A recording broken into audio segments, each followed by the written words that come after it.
Hello everyone, welcome to the EURUSD new weekly market update with Mr. Amedian, Mr. Samar and Norhan. Beautiful morning from Dubai. It is super hot in the literal meaning. About financial markets, since Donald Trump has finally came to a conclusion telling India and Pakistan to follow common sense, which was a little bit unprofessional. However, and him sitting on the table with Europeans, or still about to sit on the table with the Europeans to finalize the tariffs between countries, financial markets are finding stability in that, and gold is dropping massively, coming to a perfect demand zone or support at a day time frame, and we're gonna help and talk about that in a second. Inflation numbers in the US from both sides of the consumers and producers are getting closer and closer step by step to the Federal Reserve target.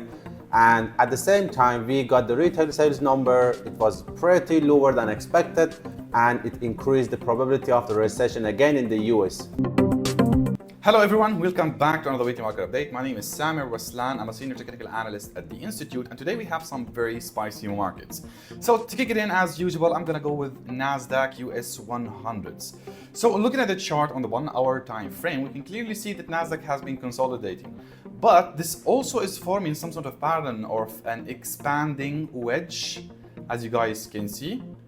Right, lines are not drawn, but just move your eyes along with me. So we have this expanding wedge and also a movement to the upside. So this can give us an understanding that markets might actually liquidate the downside, retesting the support of 20,900s before it continues its uptrends.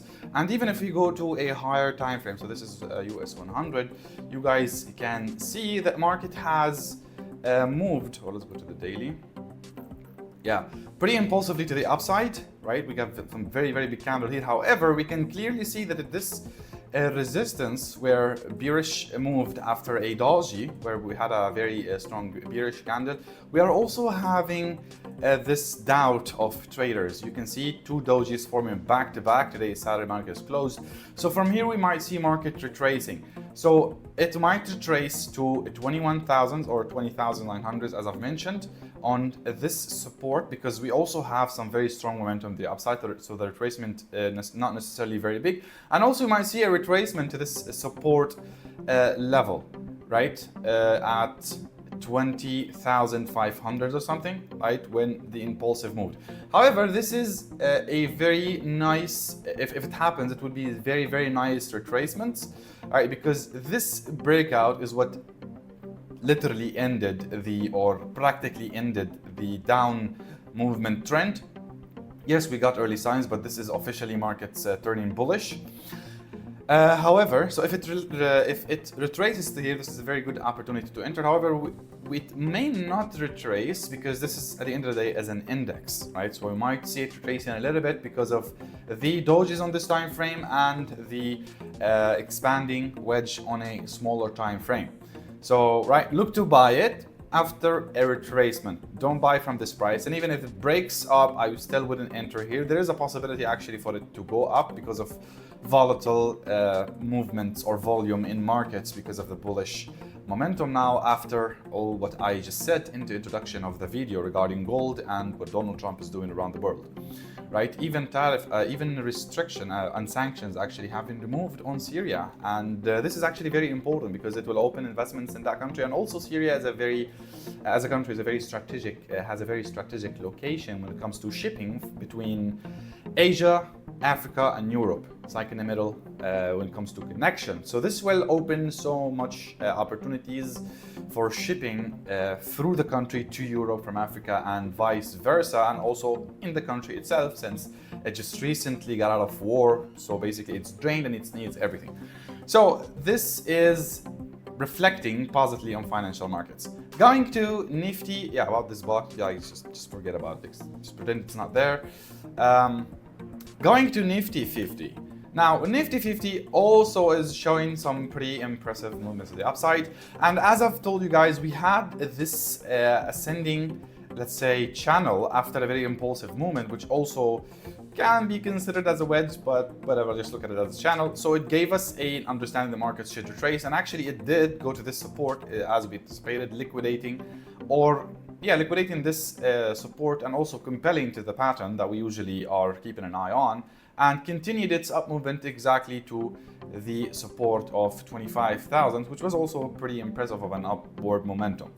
Right, so from here we can be looking for two types of retracements. First type, which is the 24,000 level. However, with such strong momentum and geopolitical situations around the world, I'm not really looking up to that. We might see a retracement to 24,500 before continuation to the upside, and next target should be 26,000 peer and index, if that's making sense. All right, so that's about Nifty 50. Now going to Bitcoin, okay? Don't ask why I'm laughing. Feel free to comment about it. Why would you think I'm laughing at this very moment? Because there's a team recording, okay?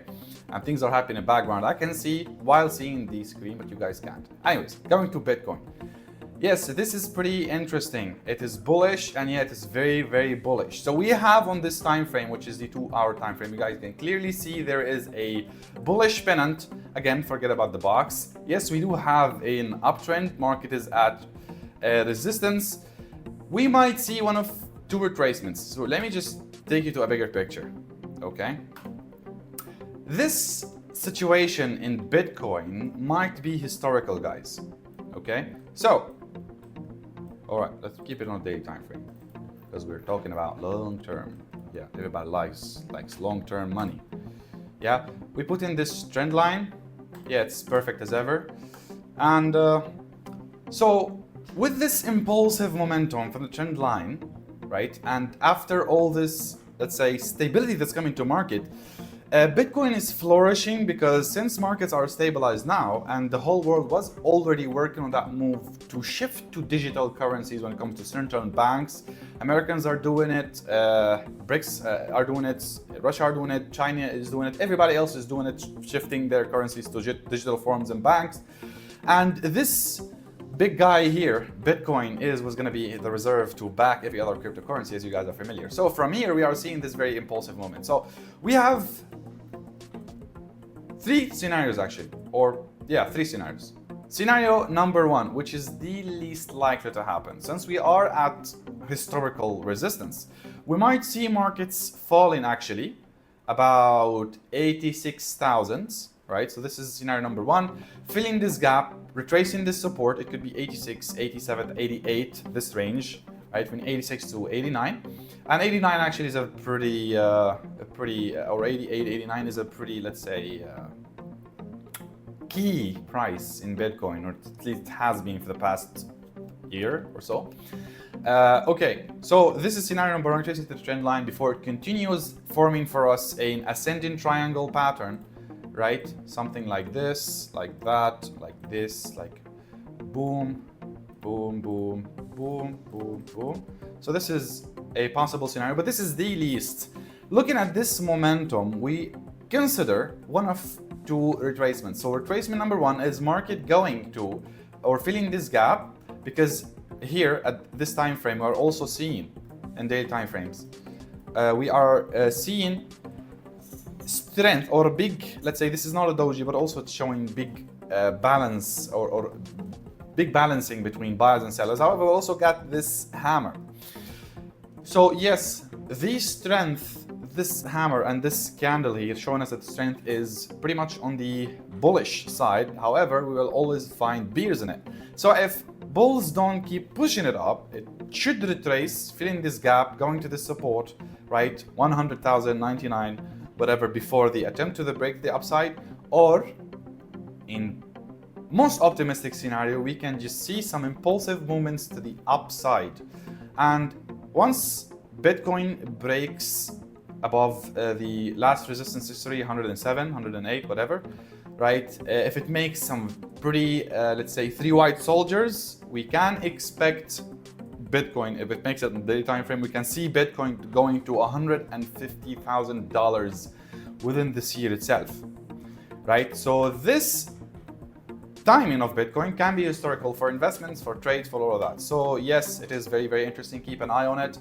And how about you time, or how do you time your entry? This is exactly what you need experience in as a trader to know where your entries are, how to put in risk management. This is what you guys can learn from us if you are not trading already in financial markets and making consistent profit. So yeah, this will be it for this week, and we'll see you in the next one.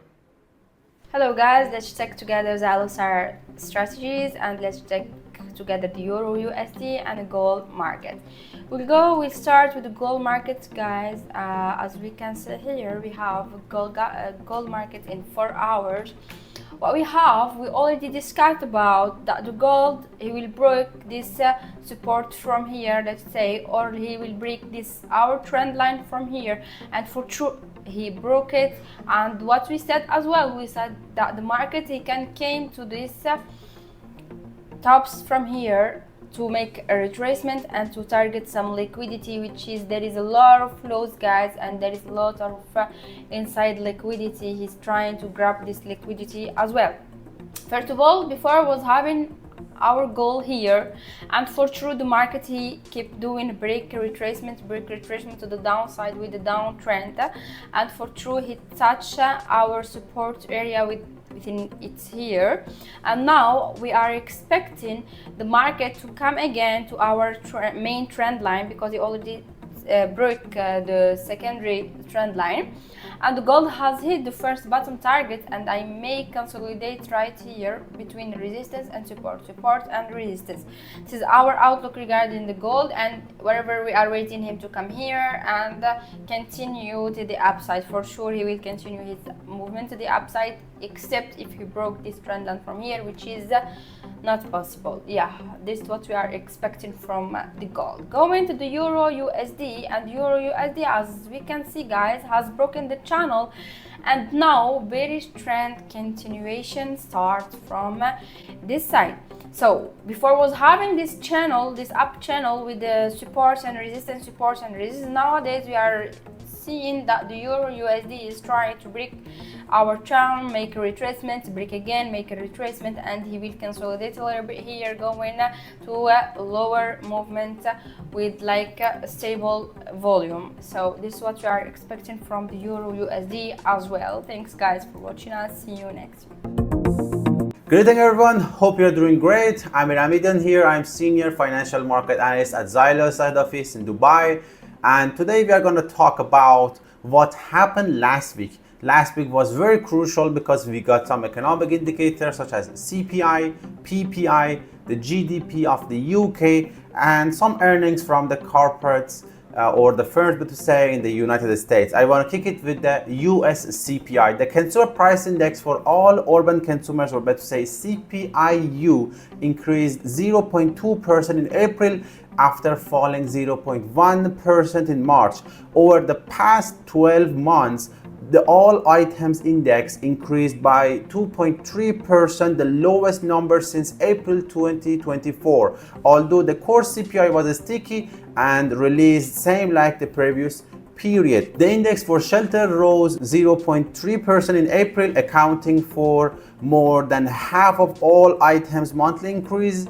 The energy index also increased over the month, rising by 0.7%. The index for food, in contrast, fell by 0.1% in April, as you can see, over the months. The producer index, or let's say the producer price index, PPI, was the second important economic indicator. The producer price index for final demand fell by 0.5% in April. Final demand prices were unchanged in March and increased 0.2% in February. The index for final demand rose by 2.4% for the 12 months ends in April.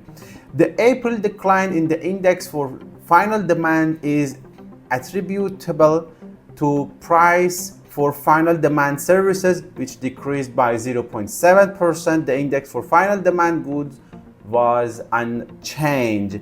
Advanced estimate for the US retail sales was the next economic indicator. Advanced estimates of the US retail sales for the food and services of the April 2025 were $724 billion, up by 0.1% from the previous month and up by 5.2% from April 2024. The corporate earnings was the next chapter. About the corporate earnings, we got the UNH, which is one of the biggest company in the US Dow Jones Index. United Health Group reported first quarter of 2025 adjusted earnings of $7.2 per share, missing expectation, and lowered its full year guidance due to higher than anticipated Medicare Advantage cost, leading to a significant stock drop. The last chapter is about geopolitics. Last week we got some good news regarding the India and the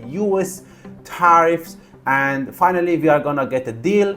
It means the inflationary pressures will get lower. And by the way, Japan is pursuing US for another deal regarding the tariffs. Stay tuned. See you next week.